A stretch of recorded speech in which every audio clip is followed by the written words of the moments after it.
Després tindrem així a la taula a Loreto Valverde, però ara anem a parlar dels nostres tertulians. Avui tenim a Carlota de Dios. Hola. Bona nit, Carlota. Bona nit. Guzmán Guía. Buenas noches, bona nit. A petició de Guzmán, que ha enviat un Twitter abans d'entrar dient que volia parlar de la llei de transparència, han preparat un informe i parlarem d'aquest tema. Te pareix bé, Carlota? Muy bien. Vale. Els càrrecs públics que falsegen o que amaguen dades comptables poden ser inhabilitats durant 10 anys. És un dels aspectes de la llei de transparència que ha començat a tramitar el govern. La normal és garantir l'accés dels ciutadans a la informació rellevant i un codi de bon govern per als gestors públics. És una informació d'Inocència Ortín. Esta és la pàgina web del govern dels Estats Units. Així es pot consultar, entre altres coses, la llista de persones que per una raó o altra han entrat a la Casa Blanca. També hi ha informes de pagaments o de finançaments de campanyes electorals. Forma part del compromís de transparència de l'administració nord-americana amb els ciutadans. Espanya és un dels pocs països d'Europa que no té una llei de transparència. Això és el que ha posat en marxa avui el govern, una norma que regula l'accés dels ciutadans a la informació pública. Se trata de una norma que tiene por objeto fundamental mejorar la credibilidad y la confianza de nuestras instituciones, especialmente de las administraciones públicas y de nuestra democracia. La llei de transparència que s'ha començat a tramitar conté 3 apartats. El primer és el que s'anomena publicitat activa. Totes les administracions hauran de fer públics els contractes que adjudiquen, amb informació sobre la finalitat, l'import i el procediment d'adjudicació. També hauran de publicar els convenis i les subvencions, els pressupostos amb descripció de totes les partides i les retribucions dels òrgans superiors i els directius. Totes aquestes dades de les diferents administracions se centralitzaran en una pàgina web que s'anomenarà Portal de Transparència i que podrà ser consultada per qualsevol ciutadà. El segon apartat és el que fa referència a l'accés dels ciutadans a qualsevol informació pública. Tots els ciutadans tenen dret a fer preguntes i sol·licituds a les administracions sobre qualsevol aspecte de la seva gestió. Els responsables tenen un mes per a respondre a aquestes qüestions. Els límits a aquestes preguntes seran els que establisca la Constitució entre la protecció de dades personals i el dret d'accés a la informació. Tampoc no es facilitaran dades que afecten la seguretat nacional, la defensa, la seguretat pública o la investigació i sanció d'infraccions penals o administratives. Els ciutadans no podran conèixer tampoc les visites dels ministres o del president del govern, com sí que passa als Estats Units. La tercera part és un codi de bon govern que conté uns principis ètics i d'actuació per als gestors públics. Estableix principis en matèria de gestió econòmica i pressupostària i penes per a infraccions, com ara la inhabilitació entre 5 i 10 anys. Si s'han falsejat o amagat dades, seria un delicte i podria ser sancionat també amb una multa. La llei preveu que s'establisquen uns barems per a fixar les retribucions dels membres de les corporacions locals i que es facin públiques les resolucions en relació a les incompatibilitats. Llei de transparència. Carlota. Muy bien, ya era hora. Ya era hora. Me parece que la ley de transparencia es importante, pero me parece casi más importante, y lo comentábamos, el tema del código del buen gobierno. O sea, establecer unos principios éticos que tienen que cumplirse, porque si no admites esas reglas del juego, absolutamente quedas fuera del juego, inhabilitado, me parece bien. Habrá que ver las multas, muy importante también, ¿no? Lo hablábamos. Sí, habrá que ver el reglamento posterior, ¿no? Yo, como es viernes, y voy a coger un poco un símil publicitario, digo, parece que les haya dado a los políticos un subidón de honradez, ¿no? Y a ver si es verdad. Pero bueno, yo creo que al final lo que van a tratar, o lo que se trata con esto, es legislar códigos éticos y morales, y que deberían ser aplicables, pero como no se están aplicando, pues los vamos a trasladar a legislación, a temas jurídicos y administrativos. Todo esto tiene que llevar consigo un reglamento donde queden establecidos qué sanciones, como estaba diciendo Carlota, van a llevar acarreados. Pero yo creo que se debe dar un paso más. Se debe dar un paso más. Yo creo que el pueblo en general a los políticos no los cree. No los cree. Estamos hartos de casos de corrupción de cualquier color, en cualquier organismo público, y yo creo que la gente está cansado de eso. Entonces, esta ley tiene que ir acompañada de algo que le dé credibilidad. Y yo creo que ahí los países anglosajones nos llevan algo de ventaja. Yo creo que hay un tema, hay unos procedimientos que son las auditorías operativas, que en España no estamos acostumbrados a trabajar, sí en los países anglosajones, como te decía, donde no vamos a una auditoría financiera y punto, sino que vamos a buscar otras cosas. Vamos a ver cómo está llevando la administración su estructura organizativa, cómo están, en base a qué se están generando proyectos, en base a qué se están realizando las inversiones. Y ahí es donde yo creo que de verdad dará credibilidad el cumplimiento de esta ley. Me preocupa que se queden en la epidermis de este proyecto y al final acaben saben lo que gasten els polítics en gasolina, si tenen 2 cotxes, si tenen 1, però no se preocupen de on se gasten els diners de veritat, que és, pues, al final, quantes jeringuilles se gasten en la fe. O, per exemple, en un ajuntament, quants diners o com se fa una obra que podria costar a lo mejor la mitad de lo que costa. Y si nos estamos gastando lo que no tenemos, y si estamos invirtiendo y distribuyendo los recursos en base a lo que se debería de distribuir. Yo creo que al final los políticos, tarde, pero van a tener algo que tienen muchísimas profesiones, que son una especie como de código deontológico, y deberían de llegar a definir, cuando se presentan incluso en elecciones, los criterios en base a los cuales, y digo criterios porque a veces los criterios es muy importante, porque no tienes que andar en la letra pequeña todo el rato, pero si dices la apuesta o lo que no vamos a renunciar es a esto, ya esto, ya esto, en esto es en lo que hay que hacer. Y luego lo que permite, entiendo que la ley de transparencia es dar acceso a una información que permita validar si lo que se ha dicho es verdad o si no es verdad. Y si no es verdad y se ha incumplido ese código, que vaya lógicamente vinculado a una penalización suficiente. ¿Cuántas multas se posen en València? A mi, jo vull saber, me pareix més important aquesta informació que saber lo que ha fet avui un concejal el seu cotxe oficial. Yo no quiero saber, Jesús, solo cuántas multas se han cobrado, o sea, se han puesto. Quiero saber ¿en qué se gasta el dinero de las multas? Cómo se ha gestionado el cobro de esas multas. Por ejemplo, ¿vale? Claro.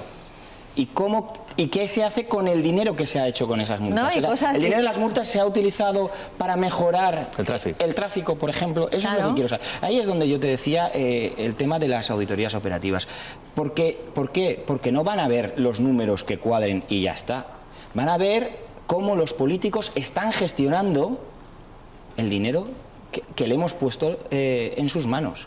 Y vamos a ver cómo los políticos deciden abordar proyectos para mejora de los ciudadanos en base a qué criterios, que es lo que en estos momentos nadie sabe. Però, Guzmán, tenint en compte com és este país d'opaco, no la política sola, com és este país d'opaco, on tu vas a demanar una informació a l'administració o a qualsevol institució i te la neguen o te diuen que no tens dret a ella, ¿cómo va a poder conseguir esa información? Hombre, yo creo que el primer peso lo ha dado el Gobierno hoy aprobando esta ley.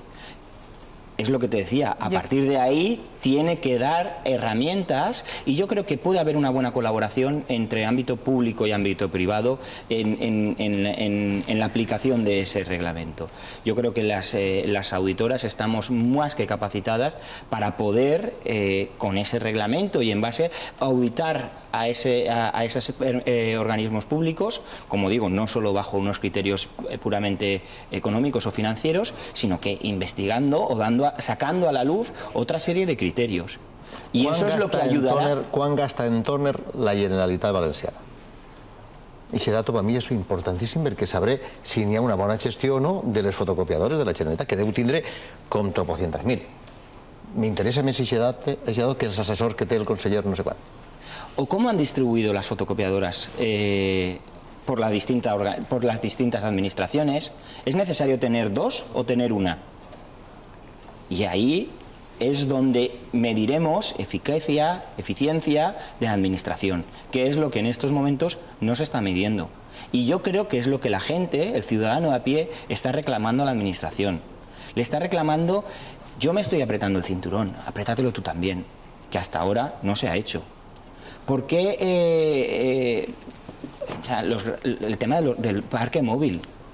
yo está claro que los políticos tienen que tener una organización a su alrededor porque son gente pública y porque tienen que tener una seguridad, pero a lo mejor no es necesario cierto parque de vehículos o no es necesario que vayan a tener reuniones o comida a ciertos locales.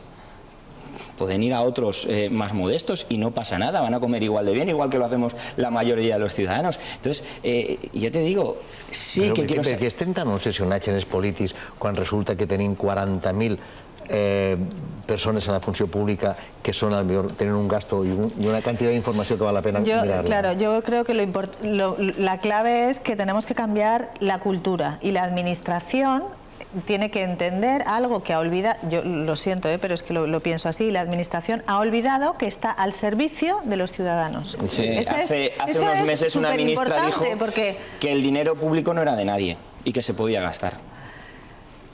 Ya, bueno, pero gente que dice cosas hay mucha y... Entonces, ante eso, efectivamente, se necesita un cambio radical. Pero lo que no puede ser es que en la administración el nivel de absentismo quizás es más alto, el nivel de productividad es muchísimo menor, el nivel de rentabilidad de todas las cosas que se hacen. De hecho, la gente, y vamos a ver, los propios ciudadanos aspiramos a ser trabajadores de la administración porque entendemos que vamos a trabajar menos, que vamos a tener más seguridad.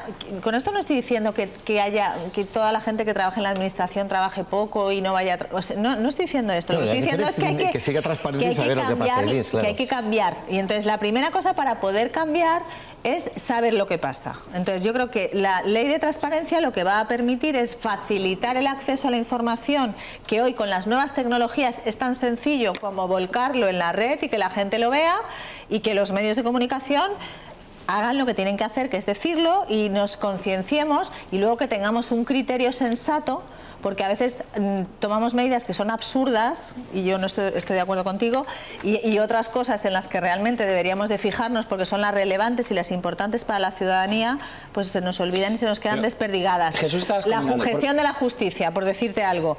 Yo el otro día, hay una compañía telefónica, yo estoy indignada, que me está cobrando una factura por una cosa que yo ni he usado. Bueno, pues yo he dicho, le he dicho al banco, me devuelves esa factura porque yo no he usado esto. Vale, estamos hablando de un importe de 40 euros. El otro día le dije al abogado, le dices que me metan en la cárcel, que me pongan en el RAE por 40 euros y que voy a depositar los 40 euros en un notario. Me explicaban todo el proceso de justicia y yo decía, vamos a ver, es que a esta compañía yo le diría, ¿usted paga todo esto? No sé si me estoy explicando, porque eso hace que los señores que están juzgando determinadas cosas estén ocupados en una bobez. Vale. Eso, ¿quién lo...? Pues ahora, en la ley de transparencia, tendrán pues que saber salga todo lo que y diga, está pasando. Mira, esta compañía lo hace fatal, no solo los políticos, sino todo el mundo. Resulta que este tema és un tema interessant i positiu, però estan passant coses un poc negatives a la nostra comunitat. Els concursos de creditors són la pesta que destrossa la nostra economia. La Comunitat Valenciana continua el 2012 en el segon lloc pel que fa a les autonomies espanyoles en nombre de concursos de creditors. En el primer lloc es troba Catalunya i darrere nostre Madrid. Així, en només 2 mesos, 150 empreses ja han presentat suspensió de pagaments a tota la comunitat, mentre que el 2011 la xifra total va ser de 995 procediments. Això evidencia sobretot una forta destrucció d'ocupació i del teixit industrial. I la tendència no para. Per sectors, els més afectats són la construcció i l'automòbil i totes les empreses auxiliars al voltant d'estos negocis. Precisament esta setmana ha presentat un concurs la empresa d'automoció Antonio Vicente, concessionària a València d'Skoda, Fiat i Seat. I a Castelló la constructora Piaf, que ha vist caure els ingressos en un 40%. I una altra constructora que ha presentat concurs és Marpu, amb activitat a Múrcia i Alacant. I a Alacant també el grup Valero, dedicat a materials de la construcció. I la cascada continua en els noms. La qüestió és que els concursos es presenten per la caiguda de l'activitat principal, però també és important que les empreses no tenen cap altra alternativa per a reduir els costos de personal, per ajornar els pagaments als proveïdors i fins i tot per a retardar el pagament dels crèdits. Moltes empreses han aguantat a base de pulmó financer propi, però este 2012 serà tràgic perquè estan esgotades les reserves. Guzmán, ¿cómo está el patio? Mal. Lo que no sé es cómo todavía quedaba alguna de construcción, pero bueno. Para mí hay una palabra, Jesús, es financiación, lo hemos comentado. Mientras no fluya la financiación, no conseguiremos reactivar la economía. Las empresas llegan a un momento en que dicen, es que he aguantado, lo acabas de decir, he aguantado a base de pulmón, pero es que ya no me queda ni pulmón ni aire dentro del pulmón. Entonces, tiene que haber financiación. Esta mañana estaba oyendo en la radio que gracias a las últimas subastas del Banco Central Europeo, los bancos están muy tranquilos para los próximos 2 años. Tienen más que cubiertas los vencimientos los próximos 2 años. Bueno, pues que lo cubran 1 año, que ayuden un poco a la economía doméstica y ya veremos lo que ocurre dentro de otro, porque es que si no, sí quedarán bancos, pero lo que no habrá es nadie para llevarles dinero dentro de los bancos. Has comentado sector y automóvil, que son los dos sectores que desde el principio de la crisis están teniendo las mayores caídas, pero no nos equivoquemos, va a venir otra serie de sectores y otra serie de organizaciones, las organizaciones empresariales. Han salido unas declaraciones del presidente de la Cierval en Valencia reclamando a gritos a la Generalitat el cobro. Yo estoy convencido que en los próximos meses vamos a ver concursos de acreedores de asociaciones empresariales. Institucionales. Sí, señor. Y entonces, si nos quedamos ya encima, además de que ya no hayan empresas, no hay representante social con quien la administración entablar, que vamos a generar un desierto en este país de actividad y de todo. Carlota. Bueno, yo creo que el tema de los concursos la financiación es una parte importante. La financiación por parte de los bancos. Los cobros, que eso es cierto, que es terrible. Y luego las cadenas que se generan, es decir, porque si uno hace concurso, eso genera e implica a otro que no cobra, en fin, que vas haciendo como las fichitas del dominó. Y una cosa súper importante, yo hablo con empresarios que, bueno, pues han tenido que hacer ERES y han tenido que hacer concursos. Muchas veces, y yo siento decirlo, la regulación del mercado de trabajo es terrible. O sea, eso genera unos problemas impresionantes en las empresas. O sea, no les dejan otra salida, y yo siento decirlo así, no les deja otra salida que hacer concursos. Entonces, Tenim una estructura tan laboral com financera molt rígida, ¿no? Es muy rígida. La laboral es terrible. O sea, lo de la laboral es terrible. Yo conozco muchísimos casos. Ha ayudado la reforma. Sí, pero ha llegado tarde la reforma. Sí, bueno, es que, perdona, España lleva 2 años llegando tarde a todo. Vale, bien, pero eso es lo que te quiero decir.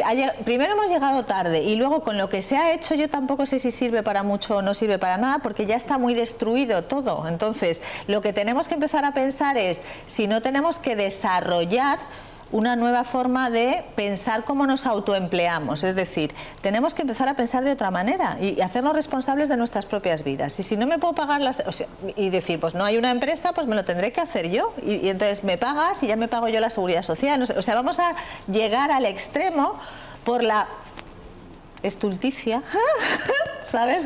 Bonito palabra, Carlota. Es que me encanta porque últimamente digo, ¿cuánto estulto hay? ¿Sabes? Porque de personas que no se dan cuenta que con esa cerrazón, y estoy hablando por ejemplo, a mí lo de la huelga del día 29 en el país de los parados, es que como que me da risa, ¿sabes? O sea, lo veo como titular y luego digo, también somos responsables de lo que de nosotros se dice fuera. O sea, yo a mí cuando me pregunta un extranjero ya le digo, no, o sea, las miserias y la mierda nos la comemos nosotros en casitas solos, que no hace falta que saquemos... Pero en un mundo globalizado eso no... Pero que lo diga otro, no n'hi haurà la situació també de que a lo millor tota aquesta crisi està netejant d'empreses que no tenien possibilitats de sobreviure en unes condicions normals? Hemos crecido desmesuradamente y sin crear cimientos fuertes y por eso estamos teniendo lo que estamos teniendo. Hemos querido ser ricos sin serlo y ahora tenemos... Masa constructores, masas concesionarias de automóviles, si es masa. Iba a decir cualquier empresario, mentira. Cualquier persona ganaba el sueldo de toda su vida simplemente dando un pase en plano. Entonces... Y el que no lo hacía parecía... O sea, yo iba a una constructora, tenía 3.000 euros, compraba un piso sobre plano y antes de escriturar, ese piso que valía 150, 200.000 euros o lo que fuera, y antes de escriturar lo vendía a otro por el doble y había invertido 3.000 euros en esa operación. Y te digo, no sabéis que he ganado 200.000 euros o 150.000 euros, que seguramente es lo que ahorraré durante 20 años de vida laboral. Eso, un ciudadano de a pie con un sueldo. Un empresario que además tenía más potencial no compraba un piso, compraba un solar y hacía una finca. Bueno, Y resulta que ganaba más en su actividad, en la construcción, que en su actividad diaria. Claro, a plegar la crisi, evidentment, esta gent que caure. Pero esa gente lo ha hecho mal y lo hemos hecho mal. ¿Cuántos empresarios han caído por culpa de haberse metido en el negocio de la construcción? A mí no me dan suyo? pena estos. A mí no me da ninguna pena, pero es la realidad. Pero hay mucha gente muy seria que sí que ha puesto todo a nombre de la empresa y lo ha perdido todo. ¿Sabes? Gente seria que ha estado trabajando y todo lo demás. Ese es el problema. Claro. El problema es que cuando alguien lo hace mal, afecta a los que también lo hacen bien. Ese es el problema. Y en eso es en lo que deberíamos, pero no solamente a nivel de clase política, sino a nivel de todo lo demás. Es decir, un empresario, y me da lo mismo, ¿vale? Del tipo que sea, que hace ese tipo de cosas, debería también estar penalizado.